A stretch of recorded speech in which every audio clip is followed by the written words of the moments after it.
माता की लक्ष्मी माता की मंगली माता की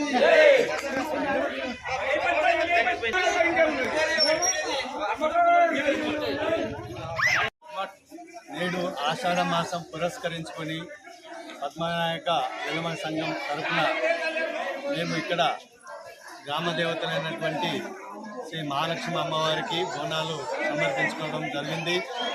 ఈ సమర్పణ ఊరేగింపుగా వచ్చి ఇక్కడ గౌరీ పూజ సమర్పించి చేయడం, మళ్ళీ నైవేద్యం సమర్పించి గ్రామ దేవతలన్నిటికీ చేయడం జరిగింది. పాడి పంటలు గ్రామ ప్రజలు అందరూ చల్లగా ఉండాలని, వర్షాలు అధికంగా కురవాలని, గ్రామ పశువులు పాడి పంటలు అందరూ అన్నీ చక్కగా ఉండాలని అమ్మవారికి నేను కోరడం జరిగింది. అట్లాగే ఈ ప్రతి సంవత్సరం లాగానే ఈ సంవత్సరం కూడా ఈ గౌరీ పూజ అమ్మవారి బోనాల పండుగ ఊరేగింపుగా వచ్చి ఒకరు సమర్పించడం జరిగింది.